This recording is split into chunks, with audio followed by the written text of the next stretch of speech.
Welcome, everybody, to episode 191 here on the Customer Experience and Customer Centricity YouTube channel. I'm your host, Debbie from Delta CX. Check us out at customercentricity.com.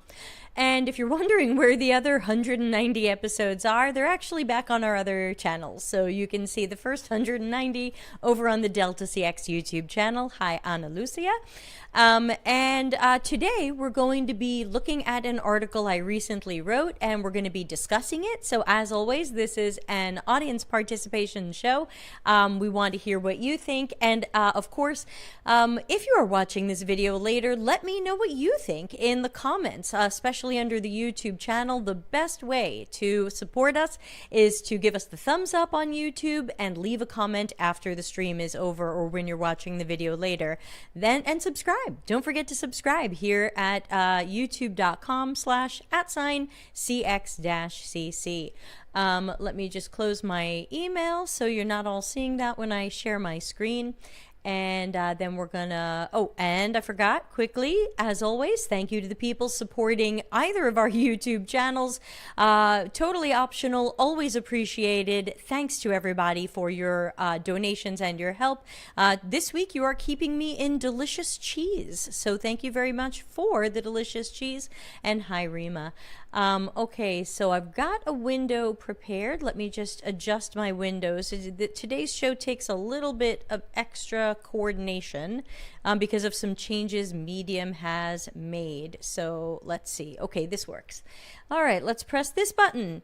So everybody should be seeing the article on my screen and a giant chat room and me way down here. Let me know if that is not working correctly because Medium has changed it where I can't view stuff without logging in. And when I log in, when people highlight stuff, it puts their names on the screen. And so I've made the chat room gigantic to hide them. So hopefully this looks okay. This is an article that you can find. It's in the YouTube description, and it's called Company Values Should Guide Decisions, Products, and Services.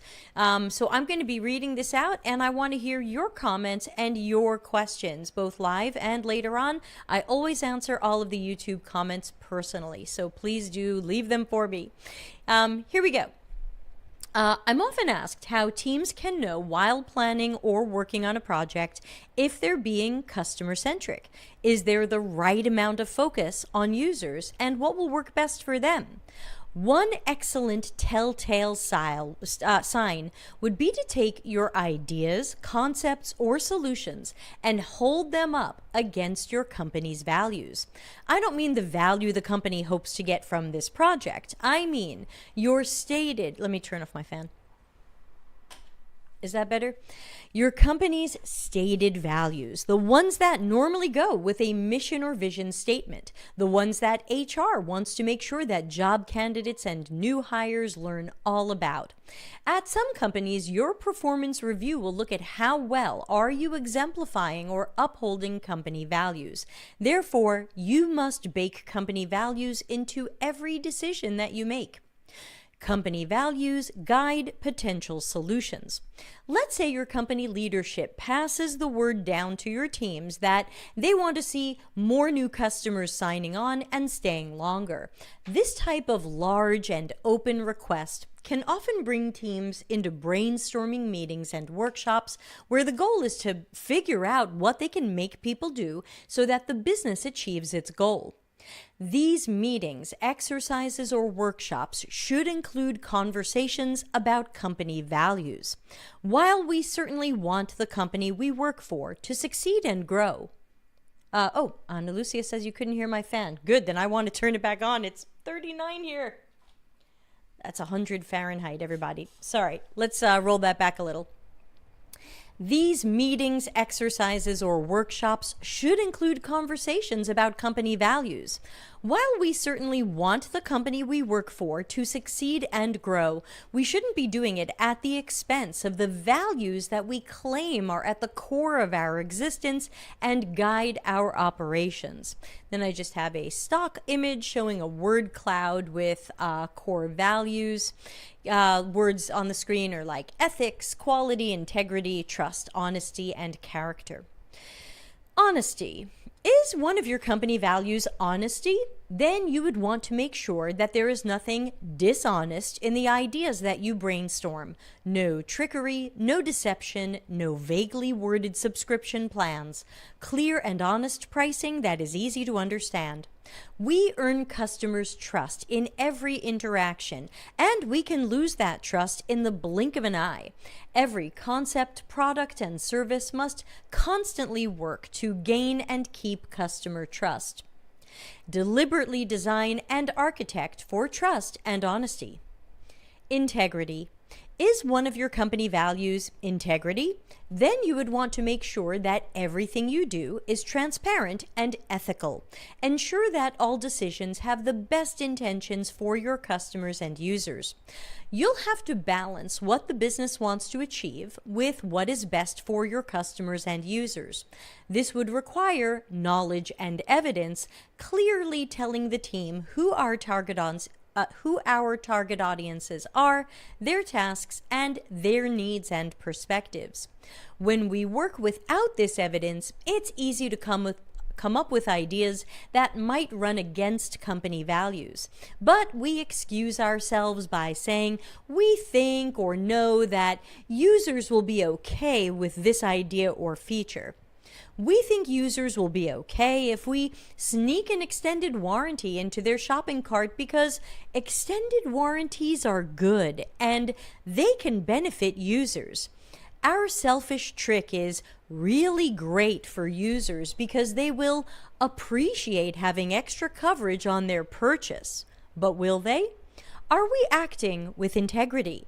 Or are we making up use cases to explain something we want to do, whether or not it's good for customers? Finding or imagining a benefit to a possible set of users doesn't mean that you have an idea that would stand up to your company values. Respect.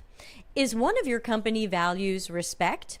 This is often described as respect and acceptance company workers have for each other. It might be about diversity, equity, inclusion, and accessibility.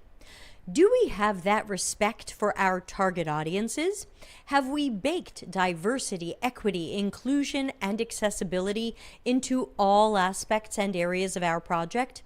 Did we make sure that we researched target audience members of different genders, ethnicities, backgrounds, languages, LGBTQIA+, disabilities, diagnoses, conditions, left-handedness, and more?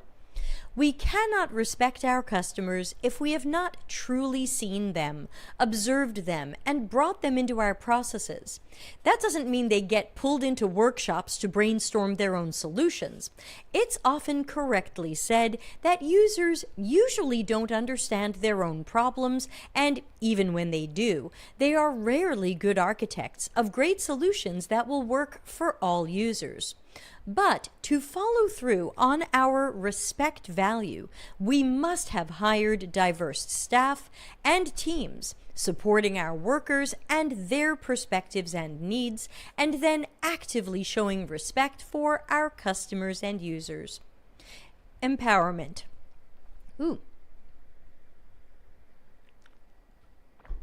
Is empowerment one of your company values? Similar to respect, this is often meant that internal workers will be empowered. You will have a voice. You will be given the opportunity to do great work or even your best work. What company wouldn't want a worker's best work? But how are we empowering our target audiences? Are we giving them free choice where they would want to have free choice? Did we make canceling or downgrading easy because they would want it to be easy? Or did we make it tricky, difficult, time-consuming, or seemingly impossible? Have we empowered our users to self-service common tasks?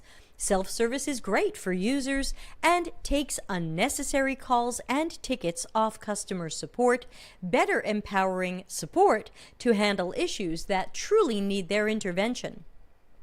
Empowerment would also mean that we do not treat our target audiences like a pawn we push around the chessboard. We think more about how to optimize and streamline customers' tasks to improve their efficiency, reduce the likelihood of errors, and create something logical and intuitive that just works. If your product is cluttered, bloated, or difficult to learn or use, and your solution for that is not a redesign, but is instructional text, tooltips, how-tos, FAQs, or tutorials, then you're not empowering the user. You're treating them like, you know this probably isn't very easy to use, and you want to send them for lessons. Lessons that very few people want to read or think about. Accountability and responsibility. Is one of your company values accountability or responsibility? This is one for our internal teams and our leadership. Many people like to say that they will be held responsible for a decision or a project. But what does that look like? I have not seen it in action anywhere I have worked or consulted. Time after time, people make informed decisions to rush something low quality out to paying customers or to deliver something that might achieve business goals but works against users. Or ship something we already know now is broken. We say things like, "We'll fix it later." Knowingly delivering low quality runs against one or more core company values. How will we hold a person or team responsible for a decision to create something we know now is of low or dubious quality? So many of our projects are a roll of the dice, hoping that a guess or assumption we have about users and what they would like will work out, and that the user will find 5-star value in what we deliver. But nearly all of us have worked at companies where we have had disaster projects that failed in small or large ways, often because there was a guess or assumption that turned out to be incorrect or a bad idea. We didn't take the right steps early on to get to know our target users and determine what types of solutions would best fit them. We didn't want to add learning before a build, test, learn cycle. After we built and released, what did we learn and how did we learn it? Teams are often measuring the wrong things, and we wait a long time to get back data, complaints, or survey responses that tell us, sometimes 6 months into a project or longer, that we're going in the wrong direction. At that point, someone who should be accountable and responsible often makes a decision to leave the feature the way it is or just make some small changes. After all, if we make large changes, completely rethink the product, roll it back, or remove it, we would have to admit that it failed. But if we just iterate or make some small changes, we can pretend that was our plan all along and that it was okay to release something that probably made some customers leave us or lose trust for us. How do we hold a person or team accountable? Could someone be demoted for making bad decisions? Could they be given less budget or a lot more oversight next time because of the money they wasted? Could they be put on a performance improvement plan and coached on how to make better decisions that match our company's values? There are many things that can look like accountability, short of firing someone, though firing is an option if the poor decisions are egregious or create enough disaster. When company values don't exist or are fluffy. There are some companies whose stated values appear to be vague, if not fluffy. I saw one value that said something like, "We act with a radical heart."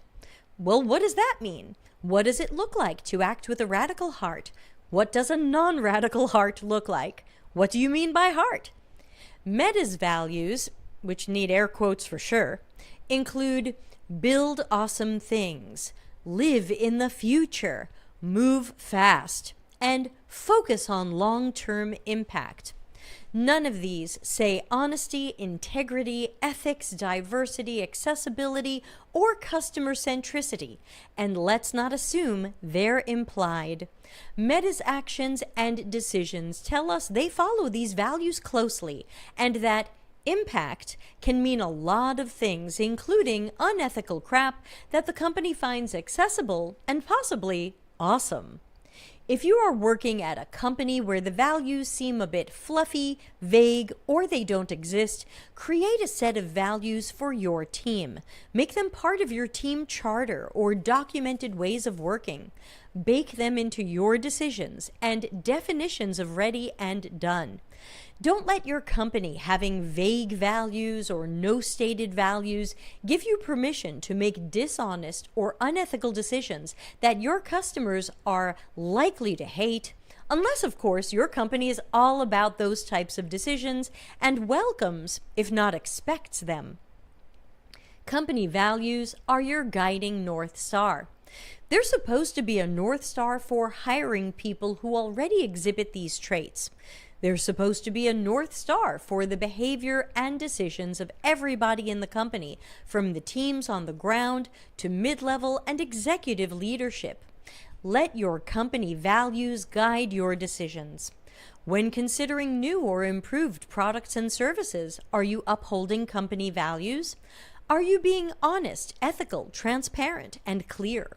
Are you giving people choice and autonomy?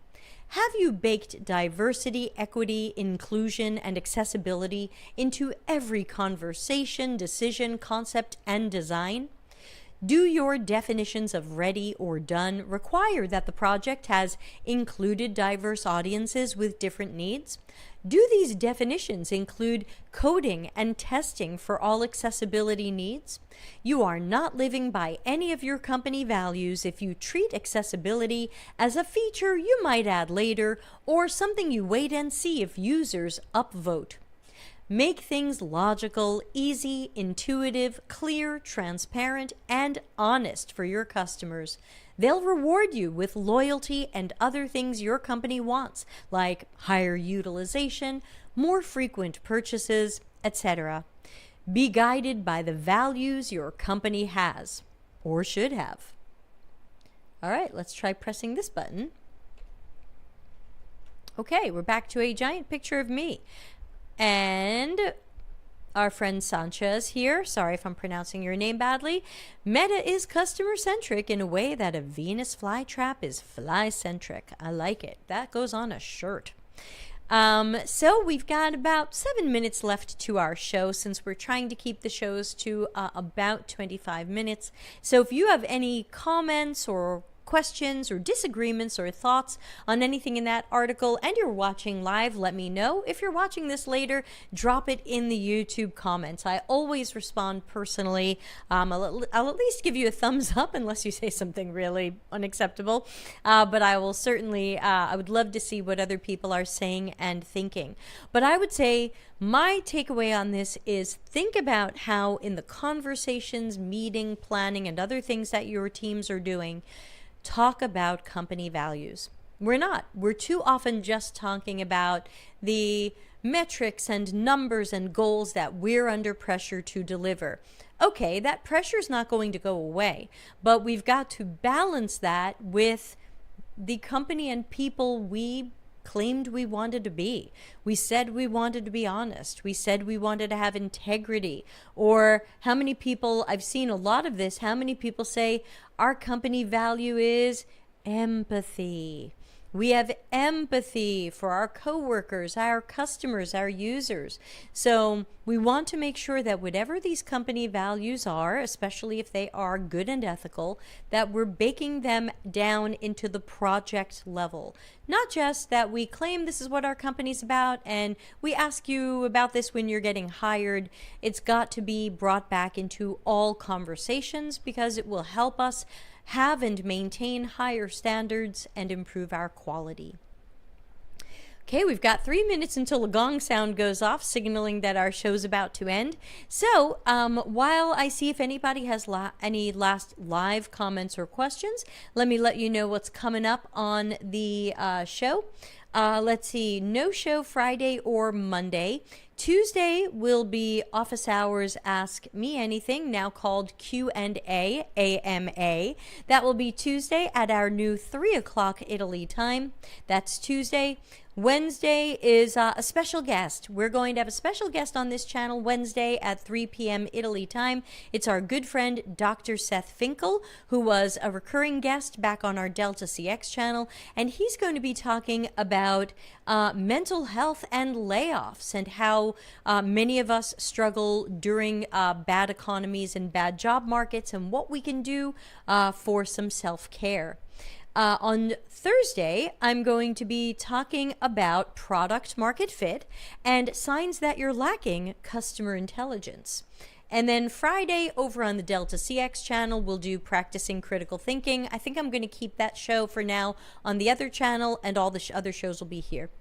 Ana Lucia says, well, are company values actually thought out? I mean, I've been in the entrepreneurship world and people would add the values to the business plan because it was a mandatory thing. Company values are supposed to be thought out. If people want to put very little thought or effort into them, they usually Google them and they just pick some standard ones like honesty, integrity, empathy, quality. You know, these certainly can be values and they're pretty standard. They're not special. But even if you don't put a lot of thought into them, that doesn't mean that you ignore them.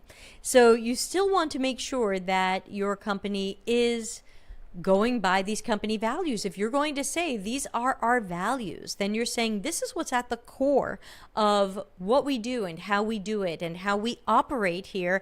And values are supposed to guide us in every type of decision making. So even if a startup has thrown some values together just to put it on a business plan, they should at least consider that these are the values they're claiming their company will go by. And so in that sense, you don't want to just be a hacker. You want to put something that you're going to stand by. Even if you have 2 values, you don't have to have 5 or 6. Michael says patient is the best value, I feel. I think patience is a really interesting one. I don't think I've ever seen that as a company value, but I think it's interesting. I think it's really interesting because we could think of it as patience with each other. We could think of it as patience in not rushing out garbage to users. I think there's a lot of interesting things to be said about patience. So thank you for that, Michael. Ana Lucia says, I agree. Unfortunately, I've seen it's just words and not actual practice. Yeah, and that's where if we had accountability, maybe there would be more practice. We would say, hey, our company value said honesty, and we're being dishonest right now. Let's hold ourselves accountable. But of course, if they're just words and nobody cares and nobody's watching, then sure. And that's going to reflect in other areas of the company's operations, strategies, decisions. It's going to be empty words and we don't care. I love the patience one. Thank you to Michael. Patience, understanding users. Totally agree. I can see where patience could come in as a great value in a lot of areas. Patience with each other, patience with our users, taking the time to really understand them, patience in our projects, to not assume that speed is more important than quality and doing things well. Yeah, I love it. I haven't even thought about that one before. That's a great one. Please write a book about how patience should be a core company value for everyone. Thank you to Michael. Oh yeah, I was going to slide these up a little bit. Ooh, no, I'm doing the wrong thing. Hey, it's Malika. Patience for long-term goals. Yeah, that's I love the way we're all adding on it. You know, we're taking these ideas and we're riffing on them. Fantastic collaborative work adventure. That's a great idea too. Malika's right. There's too many companies focused on very short-term metrics, short-term wins, short-term goals, and the idea of being more long-term, I think, is really great. Michael's onto something here with this patience thing. I love it. In the future, when I mention it, we're going to credit Michael Rodriguez. So yeah, this is the end of our show. We are at 25 minutes. I'm trying to keep these shorter so that they're easier for people to join in live and easier for people to watch quickly later, especially if you love to watch them at maybe 2x or something really fast, please remember to subscribe here on the new channel, Customer Experience, Customer Centricity over on YouTube, and check out all of our coming shows. You can always go to deltacx.com/links to see our upcoming calendar of all kinds of events, both our live shows and things like my space workshop, which is coming up in July. For only $99, you can join my 3 half-day workshop. If you're watching this in the future and it's later than July, I'm sure I'm doing one soon. I was too patient with my clock and now I'm late. Hello, Chiwat. always the clever thing there. Okay, not thing, like the comment, clever comment. That's what I meant to say. All right, I'm going to wave us out of here and set the screen on fire. Thanks to everybody for joining episode 191. This is in YouTube as a podcast, so you can subscribe to it as a podcast and you can let people know to check out the podcast.